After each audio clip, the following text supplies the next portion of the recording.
दोस्तों आज के इस वीडियो में हम बात करेंगे अभी जो फाइनेंशियल ईयर खत्म हुआ है 2025-26 उसकी जो आईटीआर फाइलिंग है अभी कुछ ही दिनों में स्टार्ट होने वाली है।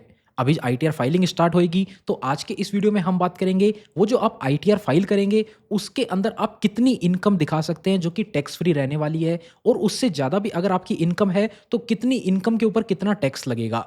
अलग अलग सोर्सेज से इनकम हो सकती है, सैलरी से हो सकती है, पेंशन से हो सकती है, हाउस प्रॉपर्टी से रेंट इनकम हो सकती है, बिजनेस से हो सकती है, इंटरेस्ट इनकम हो सकती है, डिविडेंड इनकम हो सकती है, शेयर मार्केट से कैपिटल गेन हो सकता है। इन सभी की अलग अलग तरह से बात करेंगे और साथ ही साथ आपको इनकम टैक्स कैलकुलेट करने का एक कैलकुलेटर भी मिलने वाला है। लिंक आपको डिस्क्रिप्शन में मिल जाएगा, वहां से आप इस कैलकुलेटर को भी चेकआउट कर सकते हैं, जिसके अंदर केवल आपको अपना इनकम का अमाउंट डालना है और उस पर कितना टैक्स लगेगा वो कैलकुलेटर आपको कैलकुलेट करके बता देगा। और इसको समझेंगे अपन इस वीडियो में। देखिए फाइनेंशियल ईयर अभी जो खत्म हुआ है 2025-26, अगले साल से इनकम टैक्स एक्ट अभी बदल चुका है, जो कि अगले साल से इसको टैक्स ईयर बोला जाएगा। पर इसके जो इनकम टैक्स के जो रेट है ना, इसमें कुछ भी बदलाव नहीं हुआ है। काफ़ी लोगों में कन्फ्यूजन है, 4 लाख तक इनकम टैक्स फ्री है, 3 लाख तक है, 2.5 लाख तक है, 5 लाख तक है, 12 लाख तक है, कितनी है? तो वो आपको आज के इस वीडियो में पता चलने वाली है। जो अगले साल से इसको टैक्स ईयर बोला जाएगा, यानी कि इस साल जो आईटीआर फाइल हो रही है उसी के साथ साथ जो अगले साल आईटीआर फाइल होगी, दोनों के इनकम टैक्स के रेट सेम है। यानी कि इस साल में जो आप पैसा कमा रहे हैं उसमें भी सेम इनकम टैक्स के रेट है, इसमें कोई भी बदलाव नहीं हुआ है। तो दोनों साल आपको सेम ही कैलकुलेटर काम आ जाएगा। सबसे पहले बात कर लेते हैं टाइप्स ऑफ इनकम, कितने तरह की इनकम हो सकती है। जैसा कि मैंने आपको बताया, सैलरी से हो सकती है, पेंशन से हो सकती है, हाउस प्रॉपर्टी अगर आपने उसको किराए पे दे रखा है तो वहां से आपको रेंट इनकम हो सकती है, बिजनेस से हो सकती है, इंटरेस्ट डिविडेंड हो सकता है, उसके अलावा कैपिटल गेन हो सकता है जो कि शेयर मार्केट से या फिर म्यूचुअल फंड से शॉर्ट टर्म या फिर लॉन्ग टर्म। उसके अलावा डीम्ड इनकम भी मानी जाती है। कई लोग बोलते हैं हमें कैश में गिफ्ट मिला, तो वो जो कैश में आपको अननोन पर्सन से बिना रिलेटिव से कोई गिफ्ट मिला है ना, वो भी आपकी इनकम मानी जाती है। उसको भी आपको इनकम टैक्स में डिक्लेयर कर देना चाहिए, नहीं तो आपके पास जो कैश आया सरकार पूछ सकती है कभी भी नोटिस भेज के ये कैश आपके पास कहाँ से आया। अब बात करते हैं इनकम फ्रॉम सैलरी। अलग अलग जो अपन ने सोर्स बात करें ना, इनके ऊपर टैक्स तो लगता है, लेकिन उस टैक्स के लिए जो टैक्सेबल वैल्यू होती है वो कैसे कैलकुलेट करते हैं उसकी बात करेंगे। टैक्सेबल एट स्लैब रेट, यानी कि जो इनकम है वो स्लैब रेट पे टैक्सेबल होती है। स्लैब रेट क्या होती है?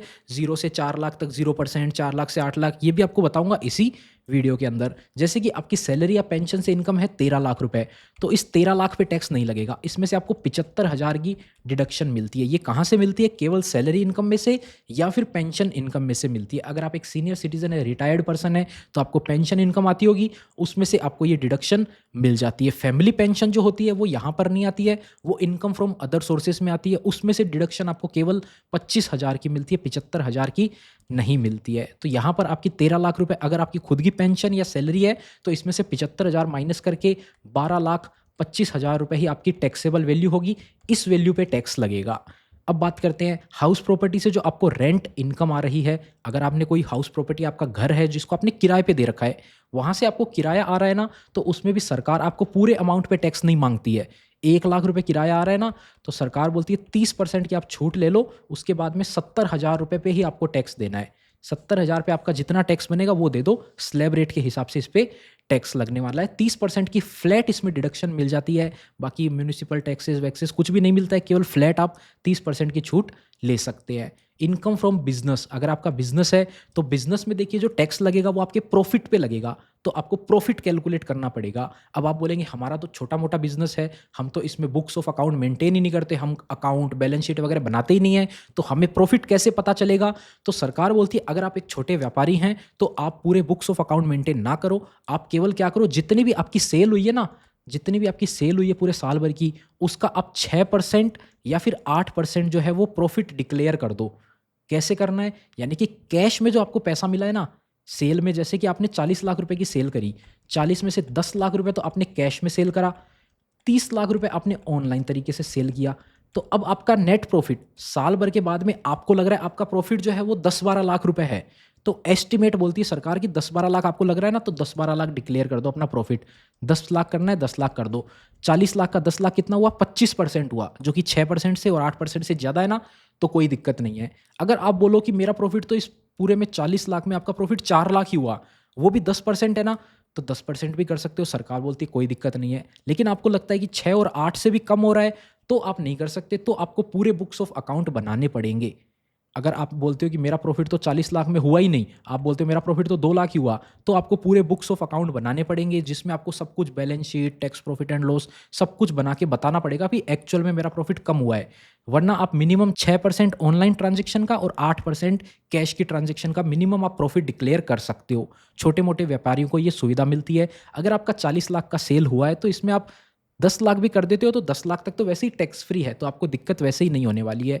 वहीं अगर आप एक प्रोफेशनल हैं, प्रोफेशनल में मतलब डॉक्टर, इंजीनियर, आर्किटेक्ट, कोई इस तरह का फ्रीलांसिंग सर्विस भी देते हैं, जो कि आपके पास एक प्रोफेशन की लिस्ट होती है इनकम टैक्स के अंदर, उसमें अगर आप क्वालिफाई करते हैं, उन लिस्ट में से आप भी किसी में आते हैं, अकाउंटेंट, लॉयर सब होते हैं उसमें। अगर आप आते हैं तो आपकी जो फीस होती है ना, जितनी आपने साल भर में फीस ली, उसका 50% बोलती है सरकार प्रॉफिट डिक्लेयर कर दो, उतना आपके ऊपर प्रॉफिट बन जाएगा। उस प्रॉफिट पे टैक्स बनता है तो दो, नहीं बनता तो मत दो।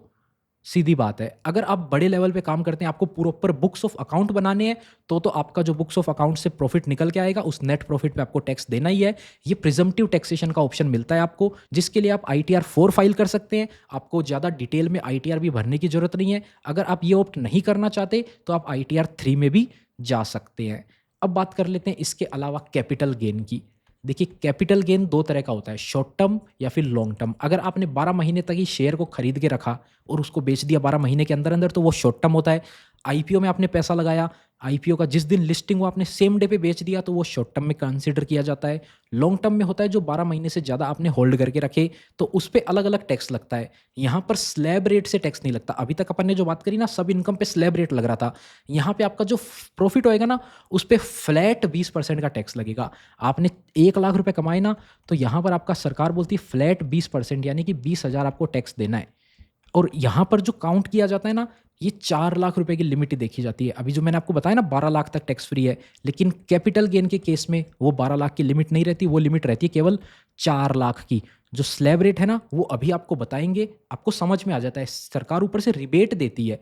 पहले वो सेक्शन होता था 87A, लेकिन अब उस सेक्शन का नाम बदल के 156 कर दिया है। लॉन्ग टर्म में अगर आपने 12 महीने से ज़्यादा होल्ड किया ना, तो सरकार बोलती है आपको जितना प्रॉफिट हुआ ना, शुरू का 1,25,000 तो माफ़ है। उसके ऊपर जो प्रॉफिट होगा उस पे आपको 12.5% का टैक्स लगेगा। यानी कि आपको लॉन्ग टर्म कैपिटल गेन हुआ 1 लाख, तो इस पे आपको टैक्स ही नहीं देना है। अगर आपको लॉन्ग टर्म कैपिटल गेन हुआ 2 लाख, तो सरकार बोलेगी 1,25 तो माफ़ है, बाकी पे आपको टैक्स देना पड़ेगा 12.5% से। और ये कब देना पड़ेगा? अगर आपकी टोटल इनकम 4 लाख रुपए से ऊपर हो जाती है, तो ये टैक्स तो लगेगा। जो रिबेट मिलती है वो इसमें नहीं मिलेगी आपको। शॉर्ट टर्म, लॉन्ग टर्म में रिबेट नहीं मिलती है। अभी एग्जाम्पल में देखेंगे, आपको समझ में आ जाएगा आसानी से। इसके अलावा डिविडेंड इनकम, इंटरेस्ट इनकम और बाकी कोई भी इनकम होती है, तो उस पे आपको स्लैब रेट से सीधा टैक्स देना पड़ता है। अब आपको टैक्सेबल वैल्यू, जो मैंने आपको स्टार्टिंग में बोला ना, किस अमाउंट पे टैक्स लगेगा, जो स्लैब रेट है, इन सबको आपको जोड़ लेना है। ये अभी आपको बताया, सैलरी में से 75,000 माइनस करके लेना है। पेंशन है तो 75,000 माइनस, इन दोनों में एक ही लगेगा। ऐसा नहीं है कि आप सैलरी पेंशन 2 दिखा रहे हो, दोनों में 75, ऐसा नहीं हो सकता है। एक बार ये ऑटोमेटिक सिस्टम कैलकुलेट करता है आईटीआर फाइल करते टाइम पे। यहाँ पर जो आएगा ना, उस पे आपका टैक्स कैलकुलेट होगा, वो हो जाएगी टैक्सेबल वैल्यू। कैपिटल गेन इसमें नहीं जोड़ना है, कैपिटल गेन को अलग से रखना है। अब देखिए, ये देखिए स्लैब रेट, जो फाइनेंशियल ईयर अभी खत्म हुआ है और जो आने वाला टैक्स ईयर है, उस दोनों में ये सेम रहने वाला है। 4 लाख तो सरकार बोलती है 0% टैक्स है, कोई भी टैक्स नहीं लगेगा। 4 लाख से 8 लाख बोलती है 5% का टैक्स लगेगा। यानी कि आपकी इनकम 8 लाख है, तो यहाँ पर तो शुरू के 4 लाख पे तो 0 टैक्स, अगले 4 लाख पे 5%, ये अगले अगले पे होएगा, मतलब सेम नहीं आएगा। आप बोलो कि 8 लाख है तो सीधा 5 से मल्टीप्लाई कर दो, 5% निकाल दो, नहीं, इन 4 लाख पे ही 5% आएगा। 4 लाख का 5% होता है 20,000। तो आपका टैक्स कितना बना? 8 लाख तक की इनकम पे 20,000 बना। अभी तो आप बोल रहे थे कि सर 12 लाख तक टैक्स फ्री है। हाँ, यहाँ पे आपको रिबेट मिल जाती है। सरकार बोलती है आपको छूट दे देते हैं। अगर आपकी इनकम 12 लाख के नीचे है और आपके ऊपर जो टैक्स बनता है वो 60,000 रुपये बनेगा, 12 लाख की इनकम पे 60,000 टैक्स बनता है, तो सरकार बोलती है 12 लाख तक आपको छूट दे देते हैं। यानी कि 60,000 जो टैक्स बनेगा ना, उसकी हम छूट दे देंगे, आपके लिए वो माफ़ हो जाएगा। उसके ऊपर भी आप जो कमाओगे ना, 12 लाख 1,000 आपने कमाया, तो आप बोलोगे कि 1,000 ऊपर जाते ही क्या 61,000 टैक्स बन जाएगा? 60,000 तो हो गया? नहीं, जितनी इनकम आपकी ऊपर है ना 12 लाख से, फिर वो अमाउंट ही आपको टैक्स देना है। मतलब 12 लाख 1,000 आपकी इनकम है ना, तो 12 लाख तक तो माफ़ है, ऊपर का 1,000 आपका इनकम एक्स्ट्रा है, तो वो 1,000 पूरा आपको टैक्स दे देना है। इस तरीके से कैलकुलेशन होती है। कैलकुलेटर हमने बना रखा है, उसमें आपको ये मिल जाएगा पूरा कैलकुलेशन कैसे होएगी। अब देखिए, यहाँ पर आपकी 4 लाख रुपए तो इनकम आई टैक्सेबल वाली, इसके अलावा शॉर्ट टर्म कैपिटल गेन और आ गया 1 लाख रुपए। तो 4 लाख पे तो आपका ज़ीरो टैक्स है, लेकिन सरकार बोलती है जो 1 लाख है ना कैपिटल गेन, उस पे आपको सीधा का सीधा 20% टैक्स देना पड़ेगा, जो शॉर्ट टर्म वाला है। लॉन्ग टर्म वाला है उसमें सवा लाख माफ़ है, तो उसमें नहीं बनेगा। शॉर्ट टर्म वाले में सीधा 20% देना पड़ेगा। अगर आपकी इनकम 8 लाख रुपए है यहाँ से और उसके अलावा 1 लाख रुपए कैपिटल गेन है शॉर्ट टर्म का, तो 1 लाख पे उस पे आपको सीधा टैक्स देना पड़ेगा। यहाँ पर उसकी डिडक्शन नहीं मिलती, रिबेट की जो है छूट वो यहाँ पे आपको नहीं मिलती है, लॉन्ग टर्म कैपिटल गेन में से भी, ना ही शॉर्ट टर्म कैपिटल गेन में से। अब ऊपर आपकी जितनी इनकम है उस पे टैक्स कैलकुलेट होगा। अब जैसे कि अपन मानते हैं आपकी इनकम 24 लाख रुपए है, तो 24 लाख पे कितना टैक्स बनेगा? 30%? नहीं, 24 लाख तो यहाँ पे ही आ गया। 24 से ऊपर जो इनकम होएगी ना, उस ऊपर वाली इनकम पे 30% लगेगा। यहाँ तक आपके ऊपर मैक्सिमम जो रेट है वो 25% ही लगेगा। वो कैसे लगेगा? शुरू के 4 लाख पे 0, अगले 4 लाख पे 5%, 4 लाख का 5% 20,000, अगले 4 लाख पे 10%, 4 लाख का 10% 40,000, अगले 4 लाख पे 15% कितना हुआ? 60,000, अगले 4 लाख पे 5% कितना हुआ? 80,000, 4 लाख पे 20% 80,000 और अगले 4 लाख पे 25% जो कि 1 लाख हो गया। तो टोटल आपका टैक्स 24 लाख की इनकम पे कितना बना? ये 80 और 20 1 लाख, और ये 2 लाख, और ये 3 लाख, तो टोटल 3 लाख का आपका टैक्स बनेगा अगर आपकी इनकम 24 लाख रुपए होती है। केवल इतना ही नहीं, इसके ऊपर आपको 4% का हेल्थ एंड एजुकेशन सेस भी देना पड़ता है, जो कि आपका 3 लाख पे बनेगा 12,000। तो टोटल कितना हो जाएगा? 3,12,000 आपका टैक्स बन जाएगा। ये एग्जाम्पल मैंने आपको 24 लाख का दिया। इसके अलावा और एग्जाम्पल चाहिए तो चलिए अपन अपने चलते हैं कैलकुलेटर के अंदर। ये देखिए आपके सामने कैलकुलेटर आ, 12 लाख रुपए की इनकम, 60,000 टैक्स बना, 60,000 की रिबेट मिल गई, टोटल टैक्स 0। अब 12 लाख से अगर आप 5,000 रुपए इनकम ऊपर दिखाते हैं तो आपको 5,000 जो ऊपर हुआ ना, केवल वो 5,000 ही टैक्स बनेगा। 12 लाख तक टैक्स फ्री है, तो 5,000 ये ऊपर हुआ, लेकिन इस पे 4% का सेस जुड़ेगा, तो 5200 रुपये आपका टैक्स हो जाएगा। अगर आपकी इनकम 24 लाख रुपए, अभी मैंने आपको कैलकुलेटर में बताया था, देखिए 5% में 20, फिर 40, 60, 80 सब मिला के ये 3 लाख हुआ, इसमें 12,000 का सेस और जुड़ गया, 3,12,000 हो गया। अगर आपकी इनकम 16 लाख है तो 16 लाख का कैलकुलेटर आ गया आपके सामने। अगर आपकी इनकम 15,85,400 है तो आपके सामने इतना टैक्स बनेगा।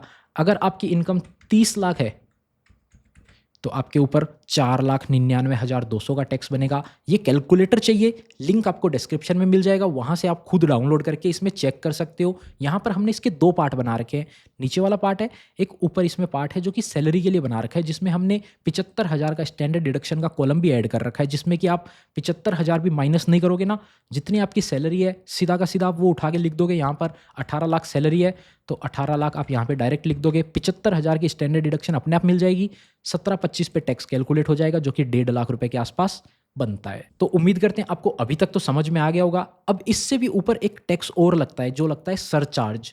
जैसे कि आप देखेंगे, अगर आपकी इनकम साल भर की 50 लाख से भी ऊपर जाती है ना, तो सरकार आपके ऊपर सरचार्ज लगाती है। इस कैलकुलेटर में अगर अपन 50 लाख रुपए टैक्स डाल देते हैं, यहाँ पर अपन ने डाला 50, अब 50 लाख पे आपका टैक्स बना 11,23,200। अब 11,23,000 अपन 11 मान लेते, 11 लाख आपका टैक्स बना, तो सरकार इसके ऊपर 50 लाख से ऊपर आप जाएंगे ना, तो आपके ऊपर 10% सरचार्ज और लगेगा, जो कि लगेगा इसका टैक्स अमाउंट का। ये जो टैक्स अमाउंट आया ना 11 लाख, तो इसका 1.1 लाख और जुड़ जाएगा, 11 का ये 12.1 लाख हो जाएगा। इसी तरीके से अगर आप 1 करोड़ से 2 करोड़ के रेंज में कमाते हैं तो आपके ऊपर 15% का सरचार्ज लगेगा। जो सरचार्ज लगेगा वो आपके टैक्स वाले वैल्यू पे लगेगा।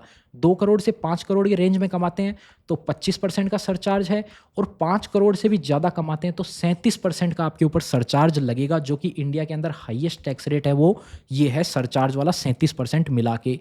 30% प्लस 4% प्लस वो जो 37%, ये सब मिला के मैक्सिमम टैक्स रेट आपके ऊपर इतना लग सकता है अगर आप 5 करोड़ से भी ज़्यादा कमाते हैं इंडिया में रह के। तो इस वीडियो में इतना ही था। उम्मीद करते हैं आपको समझ में आ गया होगा कितनी इनकम के ऊपर कितना टैक्स लगने वाला है। अब आईटीआर फाइल करेंगे। अगर आपका कैपिटल गेन नहीं है तो 12 लाख रुपए तक की इनकम आपकी टैक्स फ्री रहने वाली है। आईटीआर फाइलिंग की जो लास्ट डेट है वो 31 जुलाई है, और अगर आपकी बिजनेस इनकम है तो आपके लिए आईटीआर फाइलिंग की लास्ट डेट 31 अगस्त रहने वाली है।